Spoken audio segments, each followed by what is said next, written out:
Aujourd'hui, je voudrais partager avec vous une expérience que j'ai faite avec le Saint-Esprit. Et si vous pensez comme moi que cette expérience peut aider quelqu'un, likez la vidéo et partagez-la à votre tour.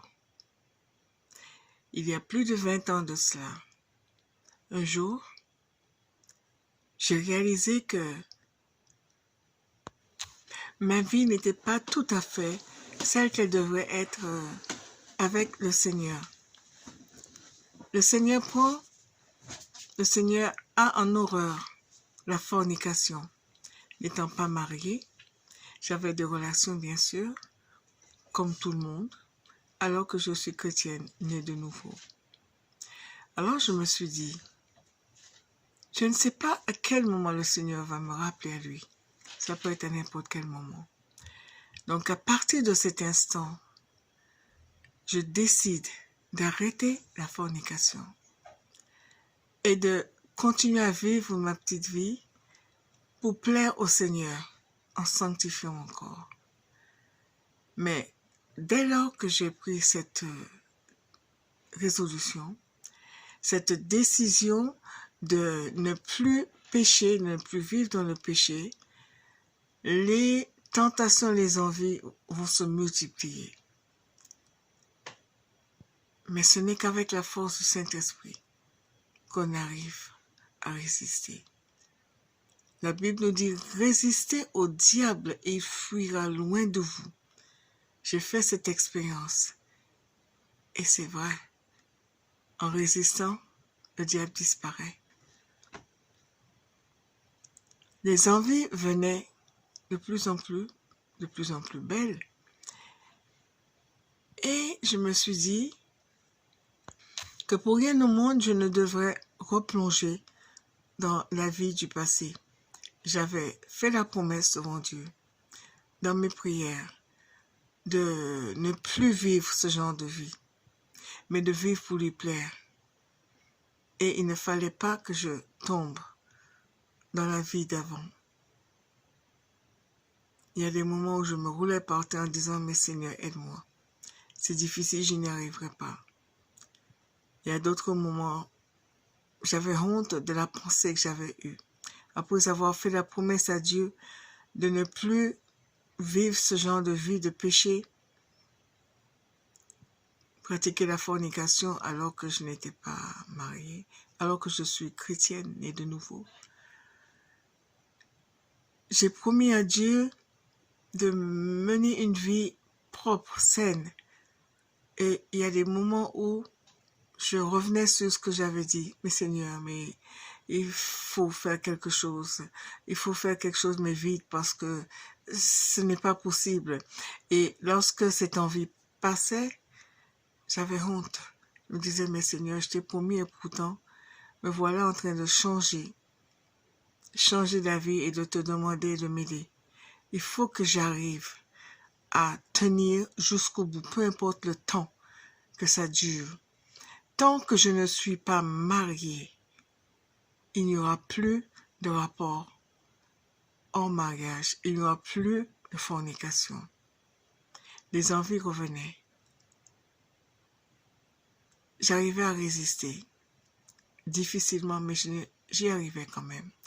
Et un jour, j'étais assise devant la télévision. Je regardais un dessin animé, je ne me rappelle même pas quel était le thème du dessin animé, mais il n'y avait aucune image pour me rappeler, pour me donner des envies de péché, pour me ramener sur mes pas, pour me faire oublier ma promesse vis-à-vis de Dieu. Les envies sexuelles qui montent, et à un certain moment, je me suis dit, mais quelque chose ne va pas. Je me suis levée d'un bond. J'ai bondi de mon fauteuil en me disant, quelque chose ne va pas et c'est maintenant que ça s'arrêtera. J'ai pris un vêtement quelconque qui avait à côté de moi. Comme une ceinture, je l'ai attaché autour de ma taille, j'ai serré très fort en disant, voilà, je suis prête pour le combat.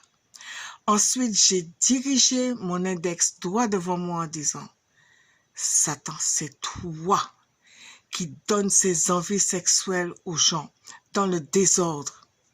Je regarde un dessin animé et les envies sexuelles montent, ce n'est pas normal. Dieu ne donne pas les envies sexuelles, car Dieu prend en horreur la fornication.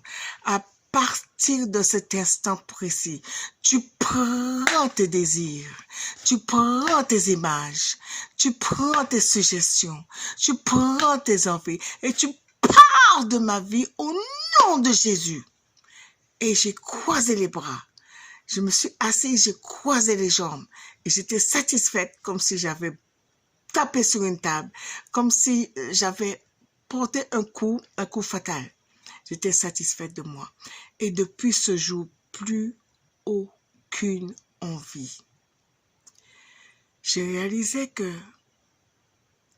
le passage de la Bible qui disait « Résistez au diable et il fuira loin de vous » venait vraiment d'avoir l'effet, venait vraiment de s'accomplir de façon positive dans ma vie. Et je commençais à témoigner autour de moi. Le fait d'avoir témoigné une fois, deux fois, trois fois, il y avait des envies qui voulaient venir.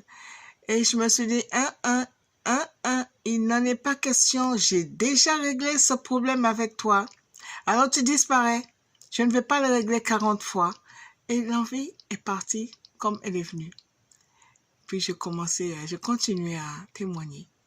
Parce que ce qui me faisait pitié, ce sont ces hommes qui ont des envies bizarres, qui les poussent à tromper leurs femmes sans les tromper quand ils n'aiment pas ces femmes-là. Les femmes qui souffrent parce que le mari les a trompées et en réalité il ne les a pas trompées parce que c'était juste un désir qui les avait pris comme ça, de façon sauvage, un désir qu'ils ne pouvaient pas refouler.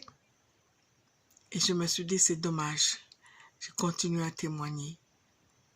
Et toutes les fois qu'il était possible de le faire. Je fais cette vidéo aujourd'hui parce que je me dis, autant de personnes qui écoutera cette vidéo, sera fortifié,